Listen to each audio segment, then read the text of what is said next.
सभी साथियों को प्रणाम। मैं doctor Rajesh Kumar, assistant professor समाजशास्त्र विषय, बिहार। आज एक मैं नए विषय के साथ आप लोगों को ये बताना चाहता हूँ कि ये पृथ्वी लाखों प्राणियों से भरी हुई है। लाखों प्रकार के जीव जंतु, कीट पतंगे, और उन्हीं जीवों में, उन्हीं जंतुओं में वो वनस्पतियाँ भी आती हैं। इन सभी जीव जंतु और वनस्पति में एक ऐसी प्राणी है जो सबसे बुद्धिमान प्राणी हम लोग मानते हैं। हो सकता है आगे कोई और आ जाए रिसर्च के बाद, लेकिन अभी तक ज्ञात समाज में इसका जो इतिहास है उसमें इंसान सबसे बुद्धिजीवी माना गया। वो ऐसा क्यों हुआ? क्योंकि उसने अपने रहन सहन और अपने आवरण को, अपने आचरण को समय के अनुकूल बदल दिया। और ये जो विशेषता है, ये विशेषाधिकार और प्राणियों जीव जंतुओं में नहीं है। इसी कारण तमाम विद्वानों ने, तमाम रिसर्च स्कॉलरों ने, तमाम शोध छात्रों ने, तमाम प्रोफेसरों ने, बुद्धिजीवियों ने इस पर काफ़ी गहनता से रिसर्च किया। और इसी प्रक्रिया में एक बहुत बड़े जो प्रोफेसर हैं, जो हिस्ट्री के प्रोफेसर हैं, उनका नाम है युval नोआ हरारी।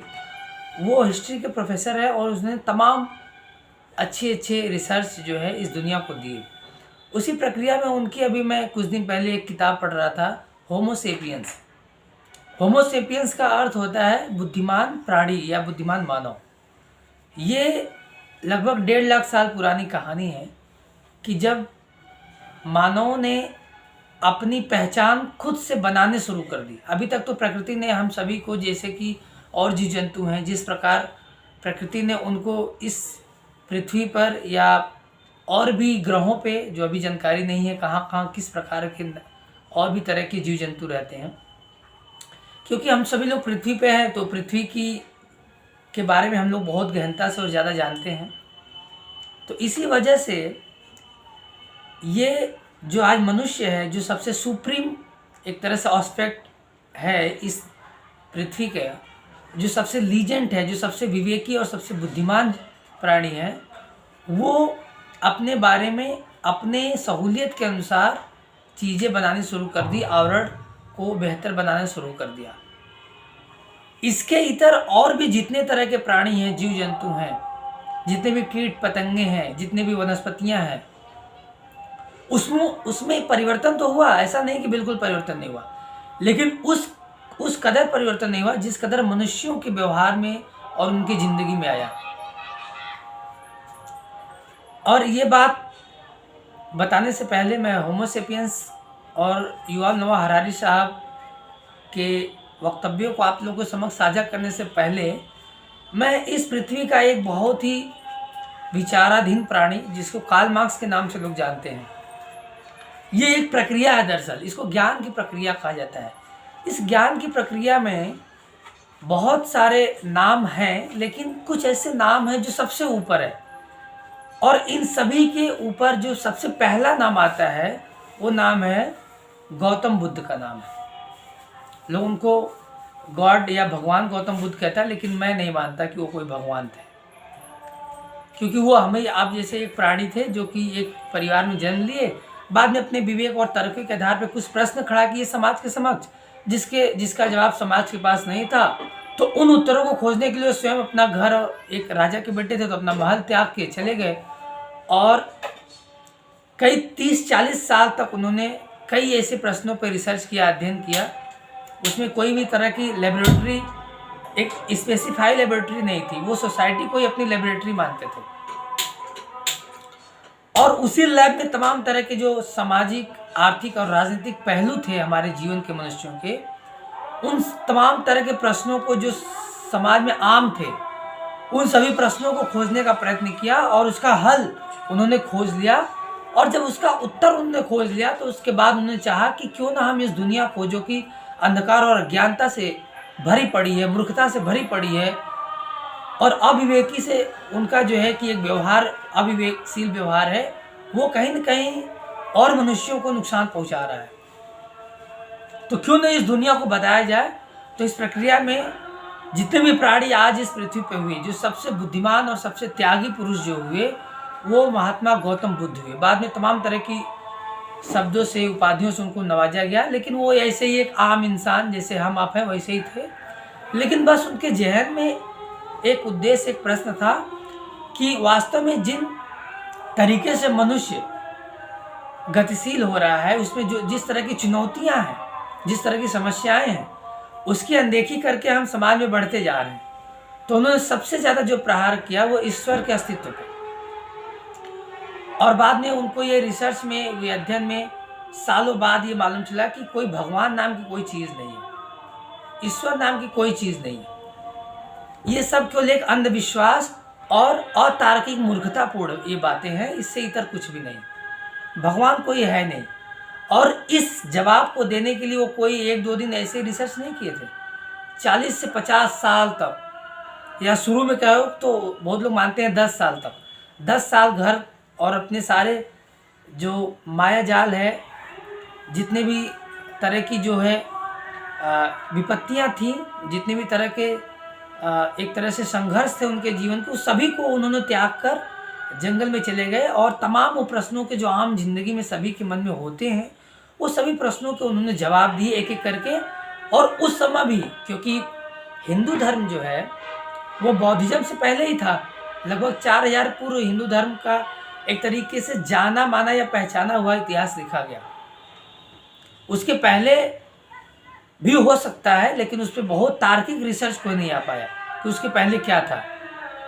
आम जनमानस थे, लिखने पढ़ने की उसके पहले कोई बात नहीं थी, कोई व्यवस्था नहीं थी। बुद्ध ने आया और तमाम हिंदूवादी जो संगठन थे, जो विचारधारा के ज्ञानी लोग थे, जो महात्मा लोग थे, संत लोग थे, उन सभी के तर्कों को जो है अपने तर्कों से खारिज कर दिया। और इसको दुनिया ने माना कि बुद्ध के तर्क ज़्यादा सकारात्मक और ज़्यादा सटीक थे, ज़्यादा सही थे। इसीलिए बुद्ध को लोग मानने लगे। और पूरी दुनिया में लगभग 1/3 हिस्से पे बुद्ध की विचारधारा को लोगों ने आत्मसात और स्वीकार किया। और धीरे धीरे सभी और धर्मों की जो वैचारिकी थी, वो धीरे धीरे बुद्ध के विचार और उनके प्रसंग, उनके ज्ञान के आगे वो नतमस्तक हो गई और कहीं ना कहीं से हार मान लिया। अकेले बुद्ध थे, कोई राजा महाराजा थे नहीं, कोई बहुत बड़ा संगठन नहीं था जिस तरह से आज भारत में है कि एक संगठन बना के अपनी आइडियोलॉजी को थोपा जाए लोगों के ऊपर। हो सकता है उनको पसंद हो चाहे ना पसंद हो, लेकिन उनके ऊपर थोपा जाए कि यही सही है। तो बुद्ध ने अपने इस प्रक्रिया में तमाम उन प्रश्नों का जवाब देने के बाद अपने विचारधारा को दुनिया में स्थापित किया। थोपा नहीं, दोनों अलग अलग चीज़ें हैं। आप इसको ध्यान से स्वीकार करेंगे, समझेंगे। थोपना अलग चीज़ है और स्वीकारना अलग चीज़ है। थोपने का अर्थ है कि हमको वो चीज़, हम मान रहे हैं कि वो चीज़ गलत है, लेकिन क्योंकि आप पावरफुल है, आप बाहुबली हैं, आप हमारे फादर हैं, आप गार्जियन हैं, आप ताकतवर हैं, आप शक्तिशाली, इसलिए मेरे ऊपर ज़बरदस्ती थोप दे रहे कि नहीं इसी को मानना है। स्वीकार करना कि मैं अपने ज्ञान इंद्रियों से उन बातों को महसूस करूं कि नहीं ये पानी है, इससे मेरी प्यास बुझती है, ये खाना है, इससे मेरी भूख मिटती है, और ये वो घर है जहां मुझे सुरक्षा और सिक्योरिटी मिलती है, इसलिए मैं इस घर में रहता हूं। बाएं तरफ भारत में चलने का एक नियम है, क्योंकि बाएं रास्ते से चलने, बाएं तरफ से चलने से हमको सुरक्षा महसूस होती है। तो ये तार्किक बातें हैं, ये कोई अतिशयोक्ति या अदृश्य बातें नहीं कि हम कह दिए कि नहीं ये जो है कि उन्होंने तो पहाड़ हाथ में लेके उतना उड़ लिया, वो तो पूरा समुद्र का पानी ही सुखा दिए, वो तो आकाश में एक तीर मारे और करोड़ों तीर में बदल गई। तो ये अतिशयोक्ति वाले प्रश्न है, इस पर कोई भरोसा करे या ना करे उसकी मर्जी। लेकिन जो थोड़ा विवेकशील प्राणी होगा वो कभी इन चीज़ों पे भरोसा नहीं करेगा। वो उन्हीं चीज़ों पे भरोसा करेगा जिसको वो देखता है, जिसको वो छू सकता है, जिसको महसूस कर सकता है। ये ज्ञान का परंपरा है, ये ज्ञान की प्रक्रिया है। और अज्ञानता का परम क्या है कि कुछ भी चीज़ें जो आपको बता दी गई, कह दी गई, उसको आप आत्मसात कर लिए, पूर्णतः उससे आप सहमत हो गए और उसको स्वीकार करके उसी पे चलने लगे। वो सही है गलत आप कभी रुक के सोचना भी नहीं चाहे कि ये बात सही है कि गलत है, क्योंकि आपको समय ही नहीं है। अच्छा, आपको समय नहीं है, लेकिन जिसके पास समय है, जो अपने जीवन का पूरा समय इन तर्कों पे, इन विचार, इन प्रश्नों पे दे रहा है इसका उत्तर खोजने के लिए, क्या आप उसकी भी बात को नहीं मानेंगे? कोई कहता है कि मुझे एवरेस्ट पे चढ़ने का बहुत मन होता है, लेकिन मेरे पास समय नहीं है। सुना है कि एवरेस्ट पे जाने में इतनी तरह की कठिनाइयाँ होती है, मैंने सुना है, देखा है, वीडियो में, ऑडियो में लोगों की अनुभव को देखा है, सुना है, लेकिन मैं वहाँ पे गया नहीं। दूसरा व्यक्ति कहता है मैं वहाँ पे गया हूँ और वहाँ पे इस तरह की बातें होती है। अब बताइए, आप क्या उस व्यक्ति से वहाँ पे झगड़ा कर लेंगे कि नहीं ऐसा होता है? आप तो वहाँ गए ही नहीं। लेकिन एक व्यक्ति वहाँ पे गया और वहाँ पे चढ़ा या आधे रास्ते में अपने सफ़र को रोक दिया क्योंकि वो असहाय था वहाँ पे। तो क्या आप उसकी बातों को मानेंगे या किसी के कही हुई या किसी के द्वारा लिखी गई सुनी हुई बातों पे ही आप भरोसा कर लेंगे? ये ज्ञान कर्म का एक प्रश्न है जिसके उत्तर तमाम संतों ने, महात्माओं ने, विवेकशील प्राणियों ने दिया है पूरे दुनिया में। लेकिन हम ये नहीं कह सकते कि उनके द्वारा ही कही गई बातें सभी सत्य हैं। हम अपने जीवन में जो चीज़ महसूस करते हैं, हो सकता है कि हमारा दायरा कम हो, लेकिन उसमें अगर कोई हमसे बहस करे, जैसे कि ये साधारण से प्रश्न है कि प्यास कैसे बुझेगी,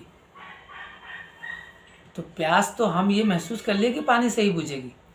अब आप चाहे हवन कुंड करवा लीजिए, चाहे आप अखंड रामायण करवा लीजिए, चाहे आप बाइबिल का कोई 100 लोगों का एक बैठा के उनको 1 महीने से बाइबिल पढ़वाइए, चाहे कुरान पढ़वाइए, उससे क्या अर्थ है?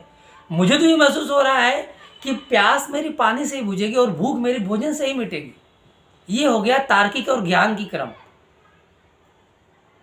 लेकिन अगर कोई व्यक्ति कहता है कि आप बहुत देर तक योगा करते रहिए और आपकी प्यास बुझ जाएगी, और बहुत लोग ऐसा स्वीकार कर लिए और उसी को सत्य मान के लोगों को कॉलर भी पकड़ लेते हैं कि यही सही है। तो ज्ञान और अज्ञानता के बीच में यही खाई है कि ज्ञान उसको रिसर्च करके ही मिलता है। क्योंकि मैं भी एक रिसर्चर रहा हूँ, मैं एक सोशल साइंटिस्ट भी हूँ, और मैंने समाज के ऊपर कुछ महत्वपूर्ण प्रसंगों पे मैंने लगभग 6 साल तक रिसर्च किया है, और उसके बाद मैंने रिसर्च को और शोध को समझा है। लेकिन आज का जो दौर है वो पुरातन या प्राचीन सनातनी दौर से परे है। सनातन या प्राचीन व्यवस्था ऐसी थी कि जो लोग विद्वान लोग होते थे, जो ज्ञान के कहीं ना कहीं पक्षधर थे, उसमें बहुत बड़े बड़े नाम हैं, चाणक्य हैं, गौतम बुद्ध हैं, तमाम तरह के संत हैं, विवेकानंद जी हैं। ऐसे ऐसे संत, ऐसे ऐसे सुधार्थी जिन्होंने अपने जीवन के महत्वपूर्ण क्षणों को शोध करने में दे दिया। कबीर, आचार्य गाडगे, एपीजे अब्दुल कलाम, डॉक्टर सर्वपल्ली राधाकृष्णन,